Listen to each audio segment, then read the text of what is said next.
નમસ્કાર, જય દ્વારકાધીશ। હું મયુર નથવાણી, સંચાલક હોટલ જય દ્વારકાધીશ।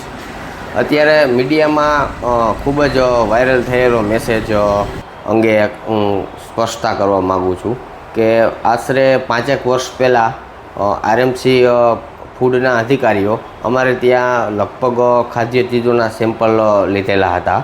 એમાંનો એક લસણની ચટણીનું સેમ્પલ ફેલ થયેલું છે।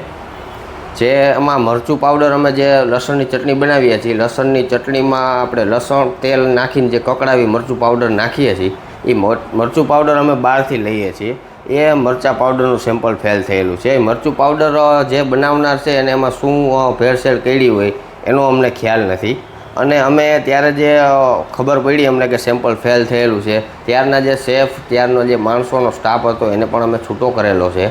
અને એનાથી પણ સારું જે ક્વોલિટીનું મરચું હોય તે અમે વાપરવાનું ત્યારથી જ શરૂ કરી દીધેલું છે। અમે ક્યારે પણ રાજકોટની જનતાના શરીરે કોઈ દી ચેડા ન કરી શકીએ, કારણ કે અમારી દરેક વાતની શરૂઆત, દરેક ફોન કોલની શરૂઆત ભગવાન દ્વારકાધીશથી હોય। અમે અવનવાર તહેવારો નિમિત્તે પણ ભંડારાનું આયોજન પણ હોટલે કરીએ છીએ, સાધુ સંતોને ભોજન કરાવીએ છીએ, જન્માષ્ટમીની ઉજવણી કરીએ, અનેક સેવાભાવી સંસ્થાઓ હારે અમે સંકળાયેલા છીએ અને અમે પોતે પણ ઘણી બધી સેવાઓ કરીએ છીએ।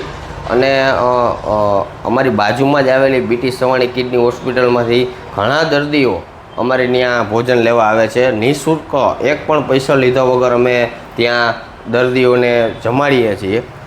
આવા અનેક સેવાભાવી સંસ્થાએ અમે જોડાયેલા છીએ, તો અમે ક્યારેય કોઈ સાથે ચેડા આ રીતના કોઈ ઓલું ફૂડ ખવડાવીને ન કરી શકીએ। હવે કોર્ટે અમે જે ચુકાદો આપ્યો છે એમાં 6 માસની સજા અને 2 લાખ રૂપિયાનો દંડ ફટકારવામાં કોર્ટ દ્વારા કરવામાં આવ્યો છે। અમે ઉપલી કોર્ટમાં અપીલ કરીએ છીએ, અમે વકીલ પણ અમારા રાખેલા, એમની પણ સલાહ લીધેલી। હવે ઉપલી કોર્ટ જે કાંઈ પણ નિર્ણય લેશે એ અમને શિરોમાન્ય રહેશે। જય દ્વારકાધીશ।